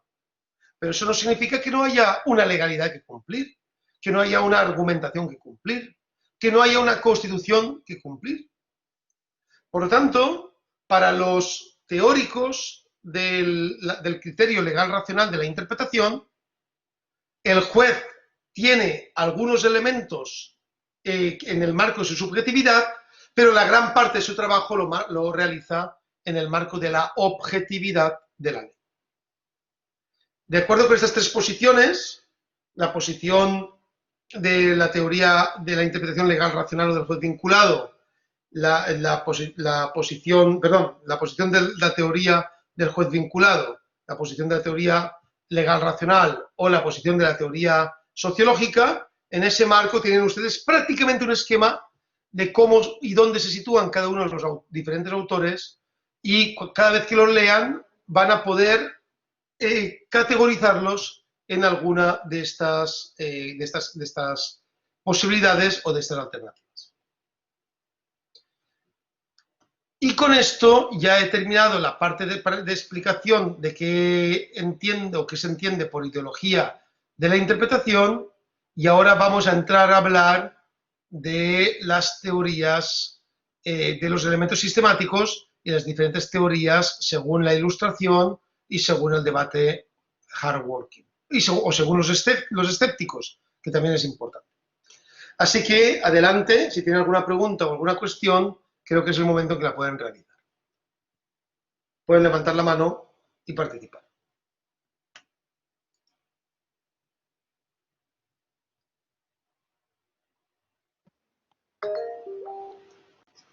Doctora Arminda, por favor, adelante. Gracias por pedir. Buenos días. Muy complacida por las clases que estamos recibiendo, de verdad, es muy importante y bueno, agradecida con usted por todo su empeño que ha tenido con nosotros. Yo tengo una consultita con relación a estas tres posiciones de argumentación jurídica, toda vez de que esta maestría que nosotros estamos llevando es para reforzar la argumentación jurídica que podamos tener dentro de nuestras resoluciones, ¿no? Tenemos la posición radical, que es la que dice que el juez es la boca de la ley y no tiene libertad de resolver sus resoluciones más que con relación a la ley. La segunda es la posición neoconstitucionalista, que es otra radical también.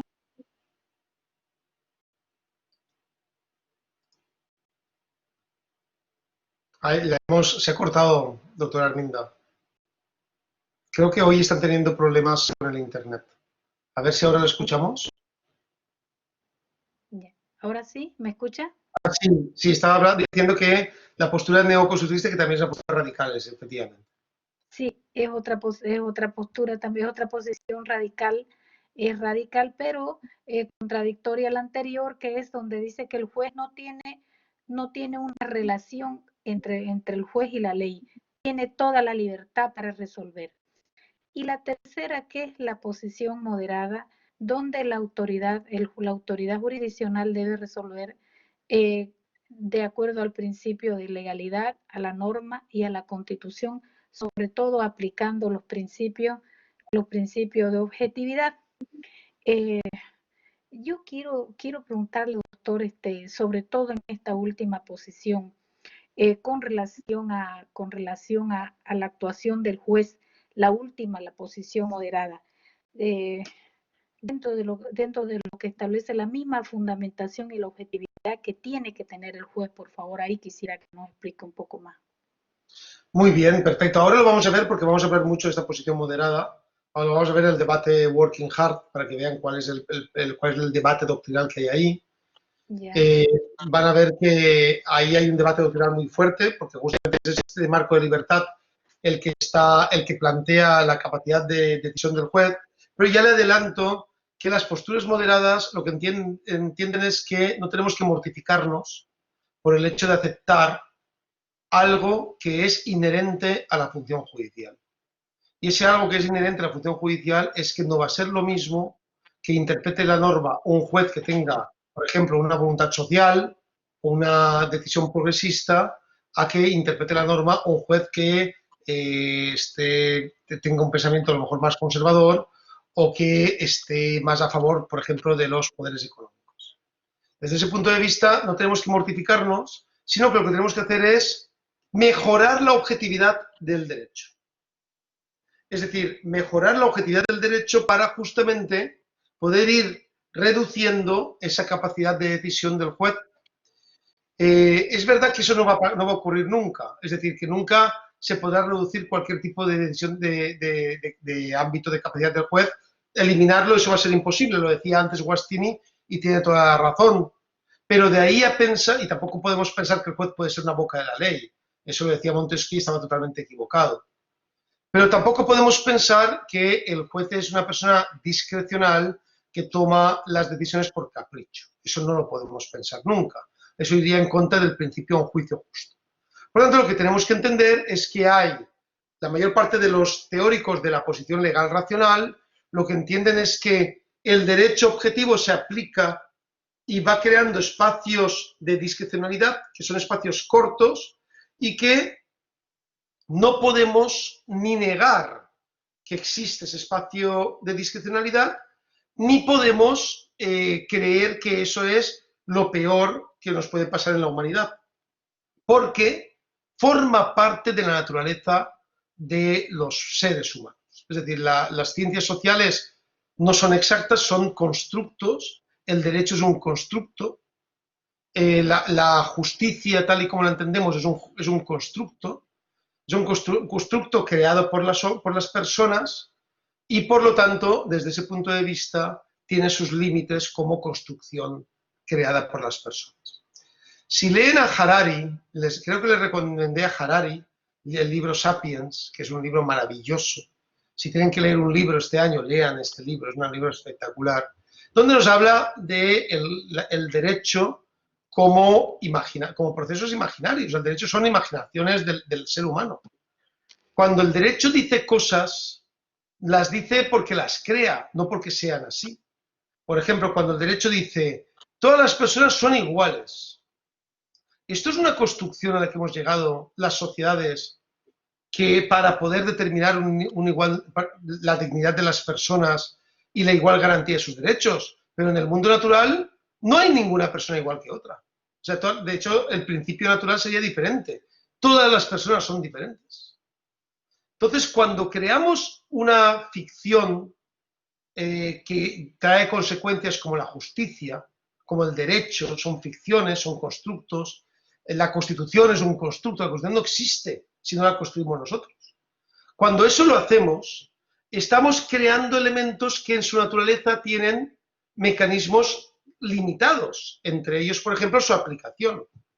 Desde ese punto de vista, las tesis de la interpretación legal racional lo que dicen es que el juez tiene una serie de elementos de los cuales no puede salir y en el marco de aquellos elementos en los que puede variar, ahí sí puede tomar una decisión determinada subconscientemente o determinada a través de su estructura o su formación.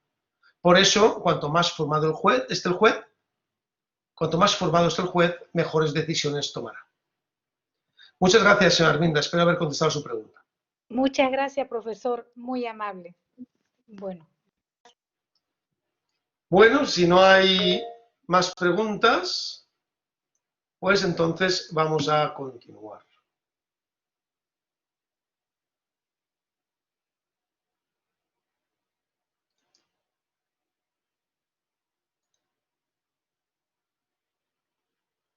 Bien. Fíjense ustedes. Para los teóricos de la ilustración o de la codificación, del juez vinculado, se basan en lo que llamamos la teoría de la interpretación, que son las teorías formalistas. Ya les hablé mucho de las teorías formalistas en los primeros días de clase, por eso no voy a entrar mucho en ello. Son el mismo formalismo que planteaba el nominalismo constitucional o que planteaba la diferencia entre constitución formal y constitución material, ¿no? Recuerden que esas teorías de la ilustración o formalistas o de la codificación o del juez vinculado, lo que dicen es que el juez es la boca de la ley y que la función judicial es un poder nulo. Es un poder que no tiene ningún poder real. Es un poder formal. Porque todo texto tiene una sola significación. Todo texto significa ese. ¿Qué tienen que hacer los jueces? Interpretar para conocer. Es decir, ya existe la interpretación verdadera, real, y los jueces lo que tienen que hacer es descubrirla. Eso significa, si podemos descubrir una interpretación, significa que en todo texto normativo solo existe una y solo una interpretación verdadera, mientras que todas las demás interpretaciones son interpretaciones falsas. Hoy en día, estas tesis formalistas, estas tesis de la interpretación, son minoritarias. Hay algunos autores que todavía la utilizan, como el caso de Hernández Marín, o como Wintington, pero son minoritarias. Pero está tan imbuida en nuestra cultura jurídica y en nuestra forma de, nuestras facultades y en nuestra forma de pensar, que hay mucha gente que todavía cree que es así. Hay mucha gente que que piensa que solo existe una interpretación para cada norma y que el papel del juez es simplemente interpretar, buscar esa interpretación. Esto ya saben que es un error y que hoy en día ya sabemos que desde luego no es así. Eso serían las teorías radicales, conservadoras, teorías de la codificación o teorías del juez vinculado por la ley. Funcionan por la vía de los silogismos, ¿no?, que ya hemos visto antes. Es decir, ante cualquier regla tenemos P entonces Q, el silogismo, P es un supuesto de hecho, Q es una consecuencia jurídica, y si se da P, entonces se da Q. Esa es la base de las teorías formalistas de la interpretación. Si se da P, solo se puede dar Q, y Q, por tanto, es solo una interpretación. Claro, ya sabemos, como les decía, que esta subsunción no funciona porque los silogismos son falsos. Es decir, en los silogismos, por ejemplo, no se ve si la norma es adecuada o no políticamente.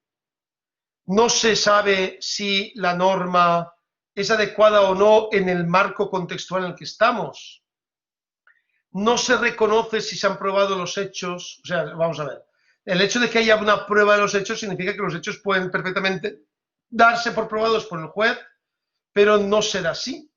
Es decir, en Estados Unidos, en los últimos 10 años, ha habido más de 200 sentencias donde ha habido amnistía para la persona porque se ha demostrado después que la persona estaba injustamente en la cárcel, justamente porque los hechos se probaron, pero los hechos no son reales. Es decir, no ocurrieron realmente, sino que ocurrieron otros hechos reales. Esa es la distinción entre la verdad, que todos ustedes conocen, entre la verdad procesal y la verdad material. Para la verdad procesal no importa la verdad material. Es decir, yo puedo perfectamente haber matado a alguien, pero si no se prueba que lo he matado, no voy a ser declarado culpable. Y eso significa que materialmente yo he matado a una persona, o por ejemplo, materialmente yo he abusado de alguien, o materialmente yo he plagiado, pero como no se ha demostrado, formalmente yo soy una persona sin antecedentes y no he sido nunca condenado. ¿Se dan cuenta? Esa es la diferencia entre verdad procesal y verdad material, que tiene que está en el marco de este concepto de la interpretación en la ilustración. En la interpretación en la ilustración, la verdad procesal y la verdad material son la misma, siempre. Hoy en día sabemos ya que no es así.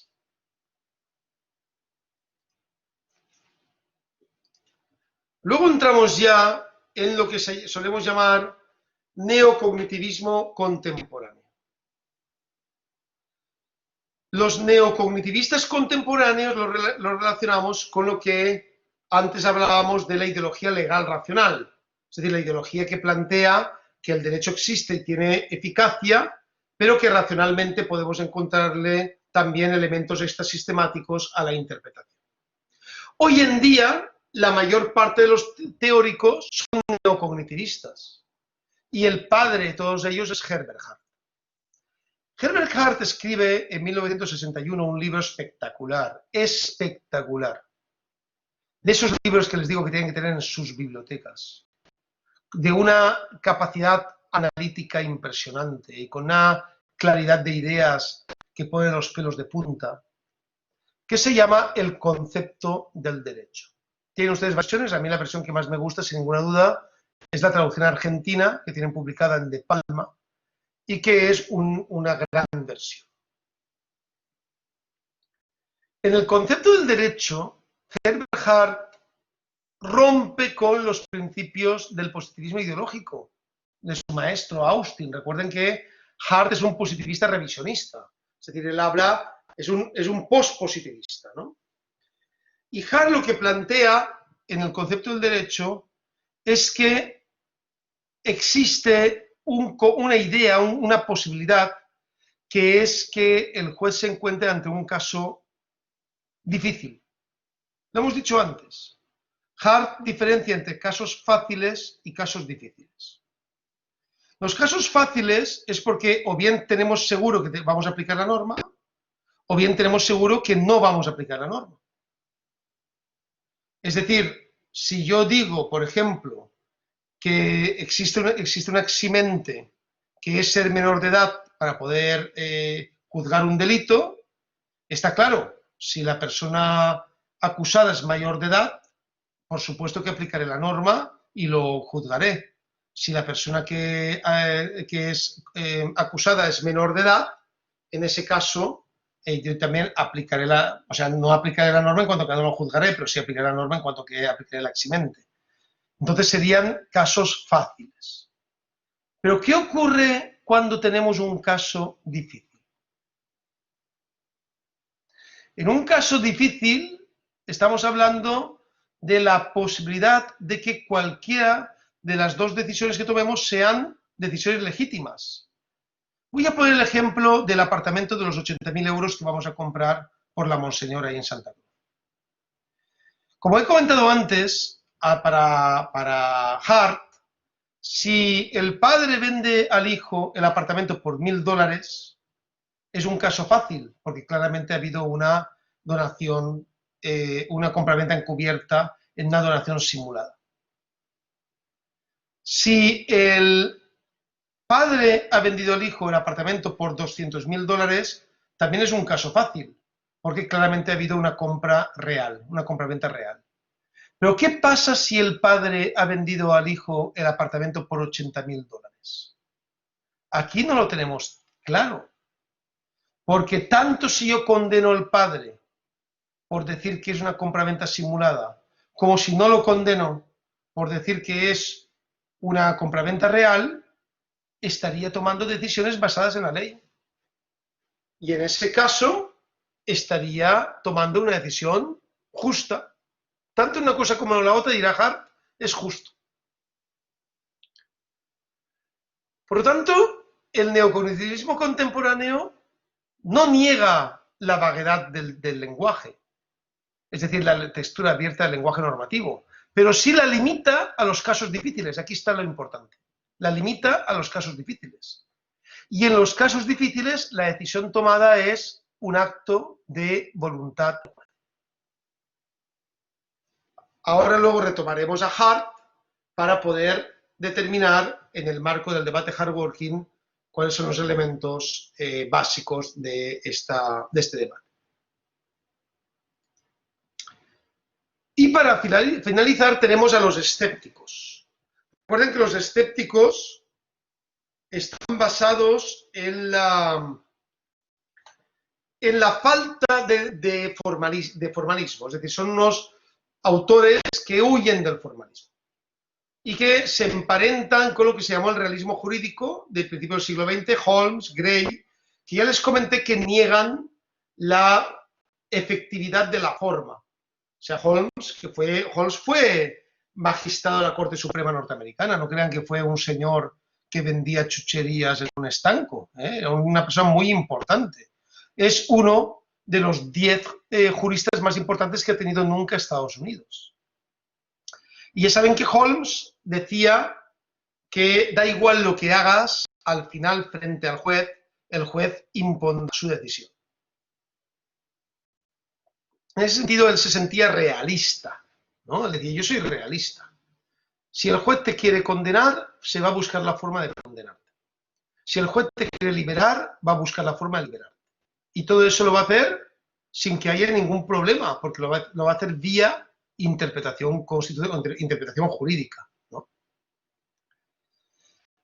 Por tanto, lo que dicen estos autores, que son minoritarios hoy en día, pero tienen autores tan importantes como Guastini, que hemos visto en clase, como el propio Chiassoni, o como el propio Tarello, lo que dicen es que todo el lenguaje es vago, todo el lenguaje es equívoco. Y por lo tanto, solo utilizamos la interpretación para objetivar el texto normativo al caso concreto. Es decir, el juez es el que hace la ley. El juez es el que coge por una parte el caso, por otra parte introduce el elemento formal, la ley, lo une y crea el derecho. Solo hay creación del derecho en el caso concreto. Sin caso concreto no hay creación del derecho. Por eso, dicen los escépticos, el juez es el true lawgiver, es el verdadero hacedor del derecho. Desde ese punto de vista, ya tienen ustedes también los tres marcos que identificamos sobre el papel del juez como intérprete de la Constitución o de la ley. El marco de la Ilustración más conservador, el marco realista y el marco del neocognitivismo. En el marco de la Ilustración, repito, voy a ser sistemático, en el marco de la Ilustración, Wintington, Hernández Marín, el juez es la boca de la ley y no se escapa de ahí. Por tanto, la interpretación de la ley solo sirve para buscar el único significado del texto. En el marco del realismo, del escepticismo, que suele llamarse escepticismo realista, pues eso, Holmes, Gray, Tarello, Chiassoni, Guastini, da igual la forma, porque al final, hasta que el juez no decide en el caso concreto, no hay interpretación. Por lo tanto, da igual todo lo anterior, el juez es el único que interpreta, y lo interpreta en el caso concreto. Por tanto, el juez es el truly lawgiver, el hacedor de la ley. Y en el caso intermedio del neocognitivismo contemporáneo, el juez interpreta, pero entiende que en esa interpretación hay casos difíciles.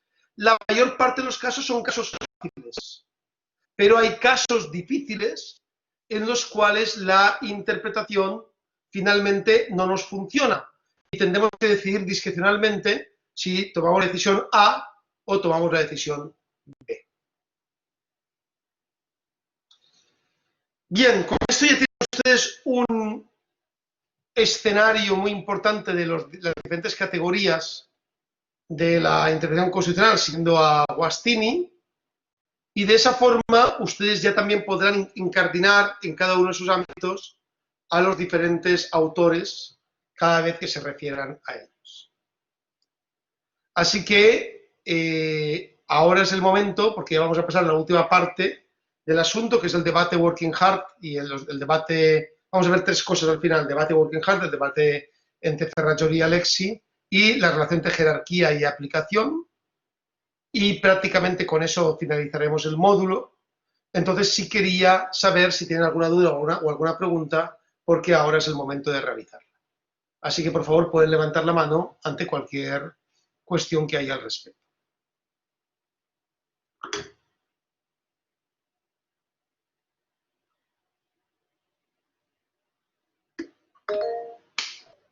Estimado doctor Gutiérrez, adelante, por favor. Muchas gracias, doctor. No sé si me escucha. Escuchamos, sí. Profesor, en el caso de la interpretación evolutiva respecto al principio de igualdad de las personas, yo tengo un comentario para hacerle. Resulta que, claro, aplicando el ejemplo que da usted con la Constitución española, el artículo 153, que todos los hombres y las mujeres tienen derecho a casarse, habíamos explicado que habían dos o más opciones, es decir, que estaba permitido la interpretación del matrimonio heterosexual y también estaba permitido el matrimonio homosexual, ¿no? El matrimonio igualitario.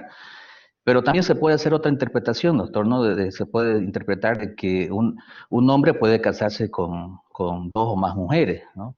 Es decir, hacer una interpretación evolutiva para una poligamia que en otros estados está legalmente permitido. Hay un caso emblemático del caso Karen Atalá Rifo versus Chile, que justamente la Corte Interamericana de Derechos Humanos ha hecho una interpretación evolutiva, progresiva en ese sentido, y no sé si lo conoce el caso en particular, pero se me vino a la mente ese caso. Resulta que era una ex juez, ¿no? Una ex juez y su marido también era juez. Pasaron por un proceso de divorcio, de los cuales, fruto de su matrimonio, tenían dos hijas, ¿no? Posteriormente, durante el desarrollo del proceso, la ex juez, Karen Atalá, tuvo una relación sentimental con una pareja del mismo sexo. Entonces el padre, en primera instancia, un tribunal ordinario le cedió la tutela de las dos menores, en ese entonces eran menores de edad. Posteriormente el padre, que también era juez, demanda la tutela de las dos niñas, argumentando de que no era apropiado, que en el mismo ambiente, que estaban direccionados o tendientes a seguir, digamos, el homosexualismo, y otra serie de cuestiones están dentro del grupo prohibido de discriminación, y el juez le da la tutela al padre, ¿no? Y en sentencia confirman, y también se agota, digamos, los recursos impugnatorios, confirman la resolución y Atalá acude a la Corte Interamericana. Entonces la Corte Interamericana, haciendo una interpretación evolutiva, resuelve de que esos criterios prohibidos de discriminación que utilizó la Corte de Chile estaban mal. Entonces, dispuso y sancionó al Estado chileno por justamente aplicar esos criterios. En Noruega, doctor, tengo conocimiento de que, preocupados por el principio de igualdad de género, no había muchas ingenieras. Entonces el Estado aplicó políticas públicas para que las mujeres estudien ingeniería. Hubo un subsidio y otra cuestión. Se logró, digamos, la paridad de género, ¿no? Habían bastante, se egresaron bastante, pero eran solamente por el subsidio. Por ejemplo, en Holanda hay un anteproyecto de ley donde, bajo ese principio de igualdad de género, se les va a obligar a los hombres a orinar sentados. Entonces, doctor, son criterios y también ideología, ¿no? Donde estados aplican políticas públicas para fomentar esta situación. En ese sentido, doctor, ese es el comentario que quería hacerle al respecto. ¿Qué criterio tiene su persona particularmente respecto a esas políticas que en el caso particular en Bolivia recién estábamos discutiendo hace un par de años el aborto, ¿no? En Argentina también lo propio, ¿no? Entonces, en Latinoamérica se están queriendo implementar esas corrientes ideológicas respecto al principio de igualdad. Muchas gracias, muy interesante su pregunta. No conocía el caso de la Corte Interamericana, lo voy a buscar porque realmente me ha interesado mucho, estaba tomando nota ahora mismo sobre ese tema. En primer lugar, yo soy un demócrata y como demócrata creo que los derechos se crean democráticamente. Es decir, que las sociedades tienen que determinar qué ámbitos de emancipación quieren desarrollar. Yo no creo en las imposiciones, no creo en las prohibiciones externas, sino que creo en que los debates se tienen que dar ampliamente en el seno de una sociedad. Entonces las sociedades tienen que tomar su decisión para poder plantear sus debates, pero democráticamente, ¿no? Por ejemplo, en el caso suizo, en el que los debates se dan democráticamente, pues ya saben ustedes, antes les dije que a lo mejor les comentaba algo, pues se reconoce el derecho a la muerte. Pero no el derecho a la muerte digna, sino el derecho a la muerte. Es decir, imagínense, esto pasó hace algún tiempo con un famoso científico australiano que se fue a Suiza a ejercer su derecho. Imagínense que yo quiero morir, porque ya no quiero vivir, por la razón que sea. No tiene por qué ser por ningún tipo de problema psicológico, nada por esto. Simplemente tomo mi decisión racional de que lo he hecho todo en mi vida y ya no quiero continuar viviendo. ¿Soy libre para tomar esa decisión? Eso es algo que las sociedades avanzadas tienen que pensar. En el caso, por ejemplo, porque si no lo que llevamos es a una hipocresía. Al final, ¿qué pasa en Suiza? Que no hay suicidios. ¿Por qué no hay suicidios? Porque la gente tiene un lugar donde ir a morir. Va a una clínica, entonces en vez de morir pisado por un tren o en vez de morir lanzándose de un edificio, lo que hace es que lo reposan, se despide todo el mundo tranquilamente, lo reposan en un diván, le colocan una pequeña inyección y tranquilamente se va la vida mirando un paisaje nevado de árboles, ¿no? Imagínense la diferencia si es grande. En el caso, no es igual que la eutanasia, porque la eutanasia es cuando hay una enfermedad terminal. Aquí estamos hablando de una libertad para poder decir cuando quieres morir. Entonces, en el caso, por ejemplo, de este científico australiano, que fue un científico muy conocido en su país, se despidió de su familia, se despidió de las personas que quería, se fue a Suiza y él decidió racionalmente que quería irse a otro mundo y quería terminar su vida. Entonces la pregunta que hay de fondo es, ¿por qué alguien me tiene que prohibir, o sea, por qué alguien me tiene que obligar a mí a vivir? Entonces cualquier razón que demos es una razón que tiene que ver con la ideología. O sea, porque Dios te creó y solo Dios te puede quitar la vida. Es una razón ideológica, porque la persona que va a morir puede no creer en Dios, por ejemplo. O porque creemos en el derecho natural a la vida. Es tu razón, porque tú piensas que hay un derecho natural a la vida, pero yo pienso que hay, o una persona puede pensar que hay un derecho natural a la muerte. Entonces hay una serie de elementos que tienen que tomarse democráticamente.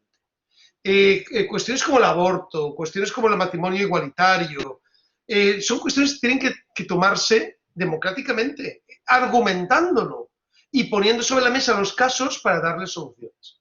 En Bolivia, de hecho, se ha hecho mucho, es uno de los países más avanzados en muchas de las cuestiones que hemos comentado.